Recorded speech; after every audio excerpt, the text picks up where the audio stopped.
Fantasmagoria. Esse é um termo que postula que algo que aparentemente está lá pode não estar. Fantas vem de photos, ou seja, luz. Goria vem de alegoria, representar algo de forma figurativa, dar uma ideia sobre, ou seja, colocar luz e fazer de sua completude uma forma irreal, inconsistente. Mas também podemos levar para a psicologia. Também tem conotação de achismo. Por exemplo, digamos que você está com uma estrondosa dor de dente nesse momento. A dor de dente, ela não é uma fantasia. Ela é real porque está sendo sentida. É uma resposta do corpo que algo está errado. Esse dente deve ser consertado. O que seria uma fantasmagoria sobre uma dor de dente? Porque a fantasmagoria é a dramatização das coisas. Seria como comparar dor com sofrimento. Doer e sofrer pelo sentimento. Então, dentro desse exemplo da dor de dente, é você, naquele momento, impactado, começar a criar imagens que não estão relacionadas ao problema. Por exemplo, eu nunca mais vou me departar dessa dor de dente. Ela vai ser para sempre. Eu vou perder meus dentes. Eu não vou conseguir dormir. Se eu perder meu dente que dói, eu vou ficar com má aparência.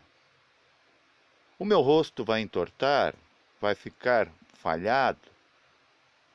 Eu não vou ter dinheiro para colocar uma ponte. Então, todos esses agregados, nada está relacionado com o fato. Você vai colocando elementos dentro de um problema que pode ser simples, só deve ser resolvido. Se você colocar o foco apenas naquele problema, sem fantasiar, fica bem mais fácil, porque daí não há bloqueios para você agir. Você pode ficar paralisado, engessado na ideia de muitas ideias, que não são ideias. Por exemplo, você tem que viajar. O fato de você projetar o descanso, projetar o divertimento, projetar tudo que vai acontecer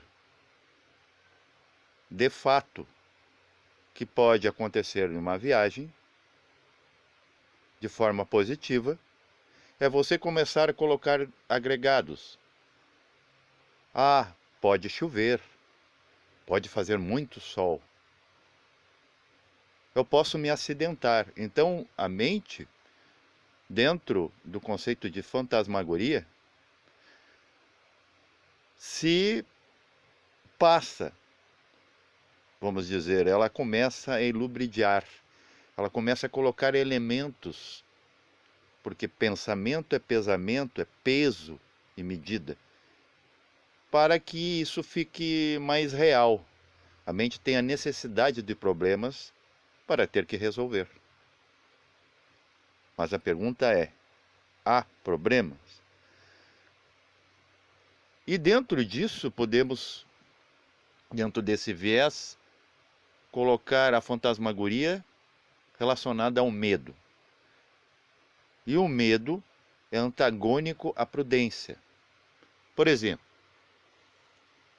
esse medo que os pais criaram de monstro abaixo da cama ou no armário, por que assim agiram?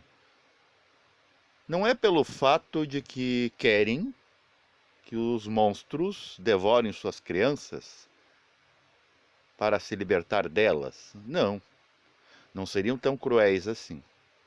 Mas é para que a criança que desconhece o que tem debaixo da cama e no armário permaneça em cima da cama. E permanecer em cima da cama convida a dormir, a calar. É uma forma de calar sem amordaçar. E o que faz termos medo ao invés de sensatez? É o desconhecimento. Quando você conhece, não há mais medo. Por exemplo, o medo é algo muito subjetivo. Não vamos nem chamar de abstrato, porque o abstrato já é um eco do absoluto. O abstrato, ele tem um significado objetivo. É a não forma matriz da forma. Então tem realidade própria. Mas a fantasia, que é colocar camada em cima do que já existe, para não aparecer claramente o que está atrás daquilo que persiste, que é real. Por exemplo, é medo de altura.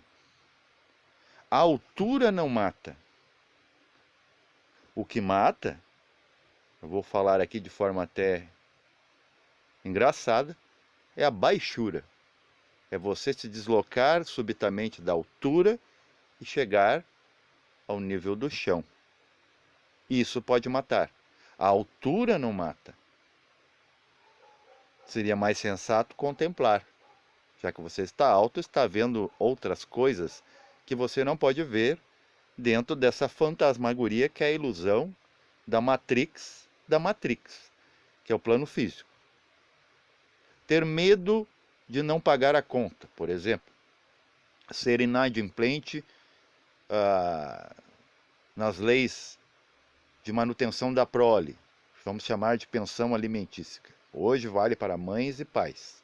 Até tios, avós. Eu vou ser preso. Aí o medo de estar trancafiado. Sujar o nome na praça. Mas por que a pessoa tem medo disso? Porque ela teme ficar sozinha com ela mesma, com seus próprios pensamentos e sentimentos. Aonde não entra a sensatez aí? A sensatez que falta é um medo que ela não tem da criança passar fome. Esse deveria ser o medo. O não cumprimento do amor. Essa deveria ser a preocupação, já que preocupação é parte do homem, que é mente.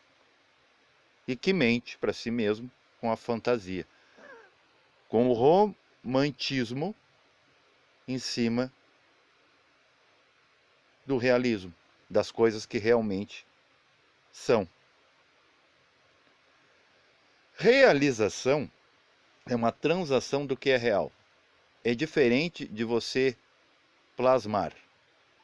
Mas se tudo é criação, será que o Criador está fantasiando? Está imaginando, apesar que imagem na ação é imagem em ação. É a ideia materializada. Mas o que é real, o que não é real? Por exemplo, para o materialista, tudo que é intransponível, invisível, tudo que não se pode tatear, tocar, sentir,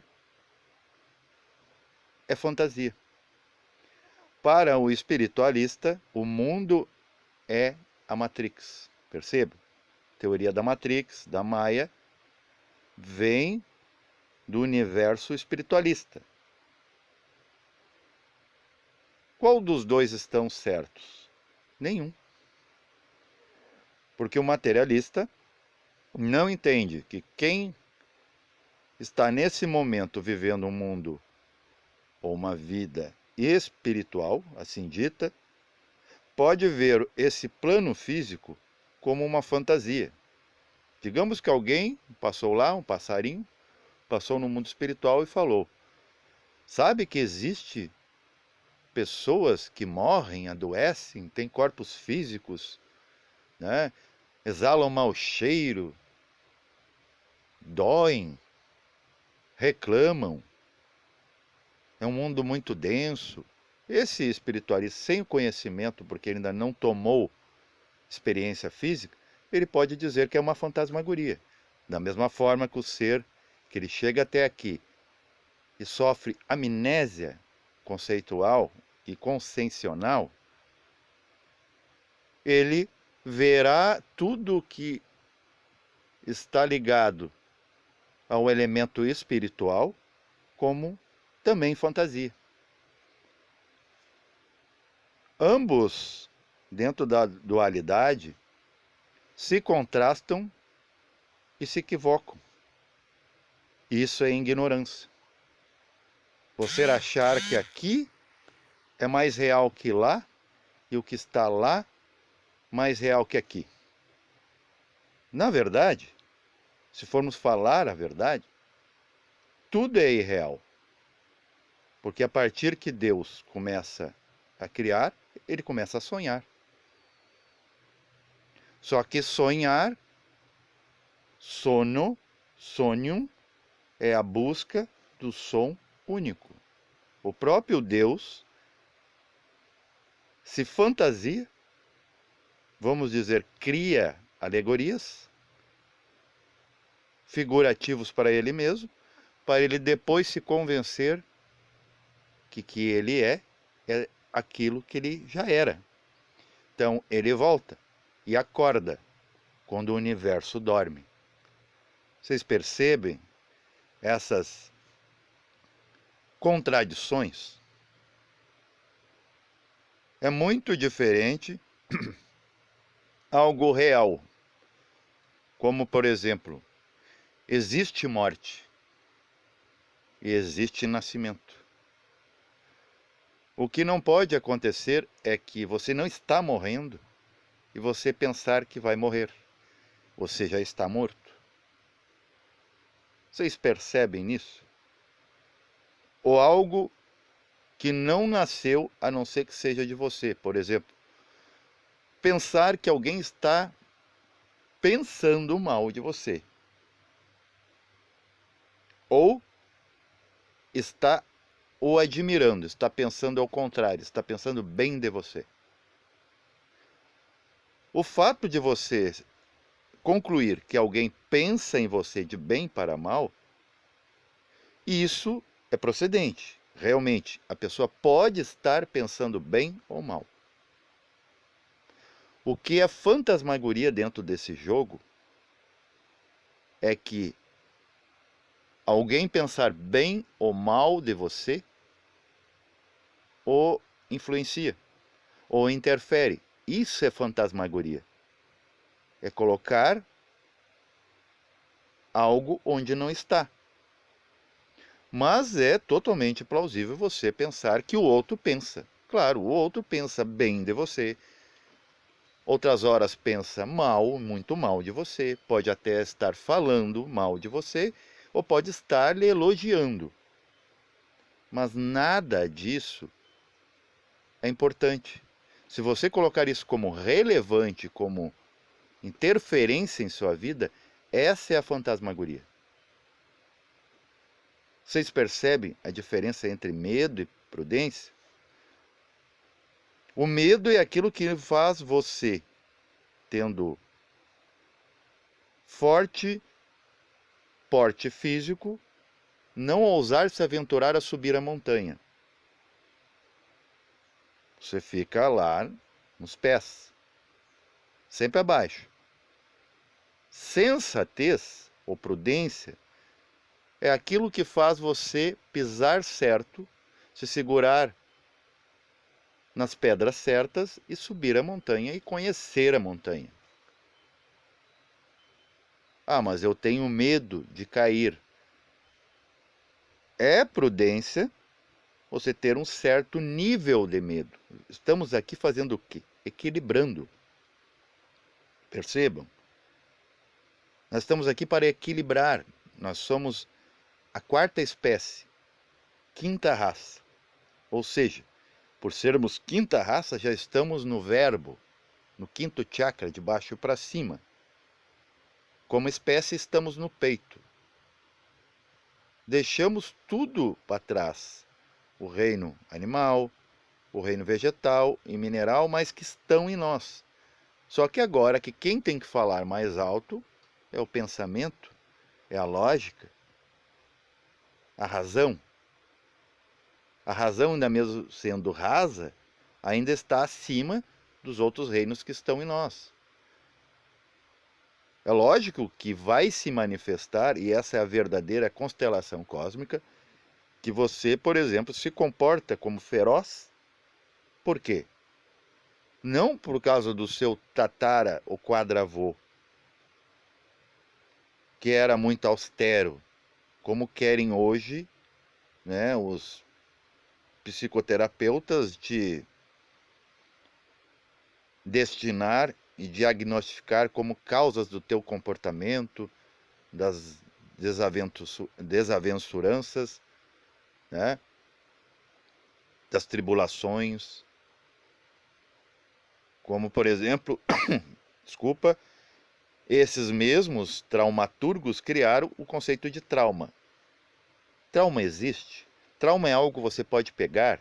O máximo que existe de prova física de algo que pode fantasiosamente em sua mente ser um trauma para você é a memória de fatos que você não assimilou. Mas se você estava lá, você também é parte desse pseudotrauma. Procure o trauma, mesmo nas hiperdimensões, você não vai encontrar a forma mental disso. Você vai encontrar as memórias daquilo que você não assimilou. Então você criou a ideia de trauma e alguém vem e assina embaixo, que é esses que tratam seu trauma. Vocês percebem? Ah, houve abuso. Houve abuso porque você se rendeu. E se fosse ao contrário, alguém tenta te abusar lá no passado e você reagiu e matou o sujeito, né? Por azar do destino, má sorte, você acabou matando o... Então agora, quem é que abusou de quem? Você tinha um revólver, o outro apenas tinha uma faca, ou apenas tinha a agressão da palavra, e você não se rendeu. Vocês percebem isso? O que é um achismo? Você acha que alguém fez mal para você. Você acha que existe um inimigo.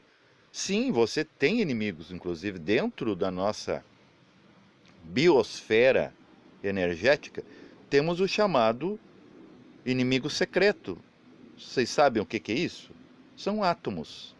Nos resíduos que provam que já fomos animais e ainda somos meio humanimais, que é o rabinho, o rabinho ósseo no término da coluna vertebral, que se recolheu, mas está ali ainda.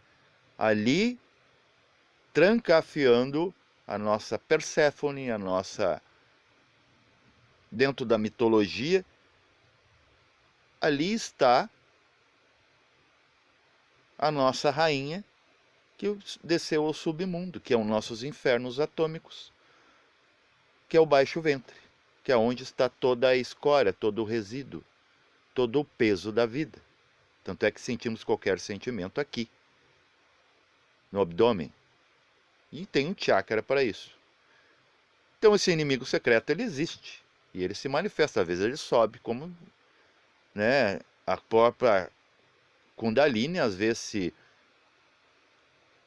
manda chispas dela, só que como não canalizamos isso, porque estamos entupidos, né, nossos nadis, nosso Chuchuna, que é o canal central do corpo etérico. Temos também Ida e Pingala, que é Yakin boas em nós, as duas colunas do templo, sendo que Chuchuna seria o próprio templo, tanto que o nosso Bindu está no meio. O que acontece? Essas coisas não têm portabilidade, acessibilidade, como um cano, né, obstruído, se torna febre e o inimigo secreto se torna doença. São átomos, átomos do inimigo secreto, escuros, sem luz, sem elétrons, sem os alegres elétrons que entraram aqui para vivificar o meio. Então eles vêm, em vez de vivificar, eles te matam. Mas agora você vai criar um medo disso também, porque agora você conhece? Não, o conhecimento faz você compreender e estar sob o controle das coisas, porque você está fora de controle.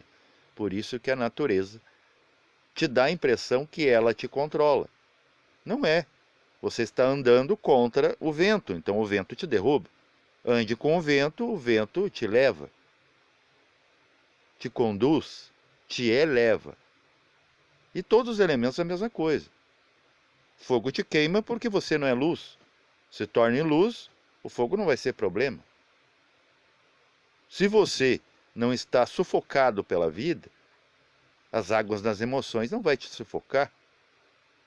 A água vai te levar em suas ondas. Vocês percebem o que é que a gente faz com a nossa vida e fazemos dela uma fantasmagoria real? Também temos dentro da comunicação indícios gritantes de fantasmagoria. Por exemplo, alguém vem, como meu exemplo, vem fazer vídeos falando de certas áreas de serviço, né, atacando a tudo. Poxa, se eu estou atacando a ignorância religiosa, por que eu não posso atacar a ignorância holística se eu estou vendo? Ah, mas você pode estar fantasiando. Aí nós vamos equiparar, vamos equilibrar. Não era atacar, e sim esclarecer. E você vir ser realista, colocar todos os pontos, não querendo de maneira nenhuma excluir a necessidade desses serviços, mas colocar os pontos, né? Como por exemplo, você não vai deixar de tomar leite porque um leite veio vencido, mas você vai, por direito, ter que queixar lá no estabelecimento esse leite que foi dado fora do prazo. Ele é inadequado para consumo. Mas agora você vai odiar leite? Não. Essa coisa, quando você está sendo realista, você não está sendo pessimista. A não ser que você esteja plasmando. E o que é plasmar? Plasmar é você pegar uma coisa de uma forma e você moldar conforme você quer. Dependendo de como você plasma, se torna arte. De outra forma, pode se tornar lixo. Você estragar aquilo que está pronto e visto.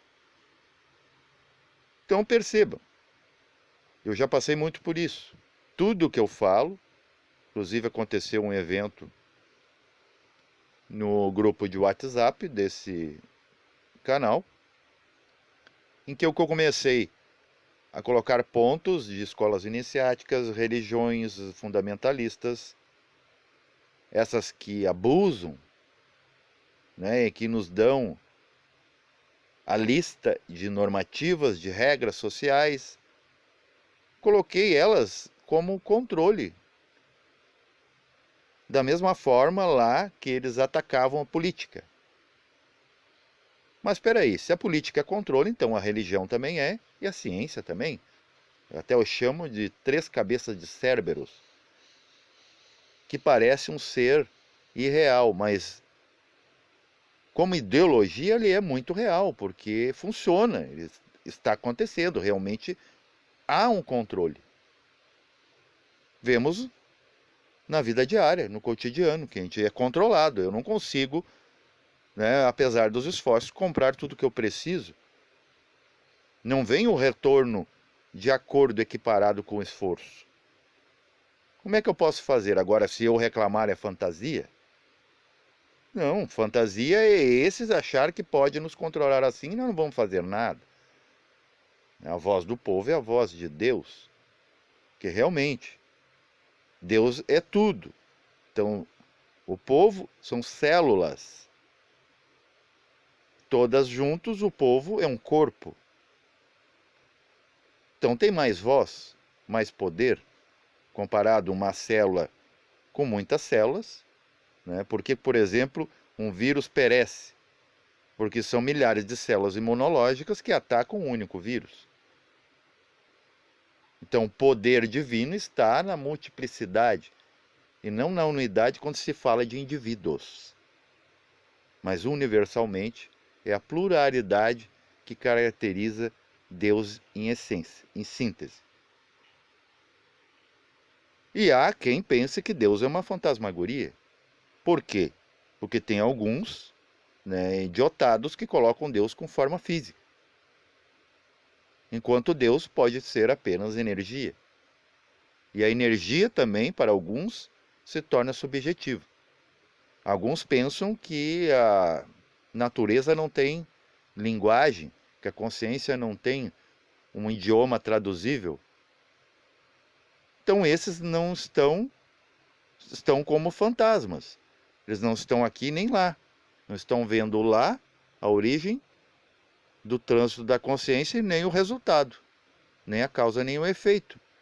Porque se elas percebessem o mundo feito, viriam que estão errados em seu conceito. Que tudo que existe é plasmação da consciência. Agora, é fantasia ou é a realização? Não importa. O que importa é que houve ação para que a consciência saiba o que ela é e haja criação. Senão apenas existiria o nada. E não há como nada nem entender e nem fantasiar, porque ele deixaria de existir, não se manifestando. Então, claro que tudo que se move vai criar atrito e vai criar impressões.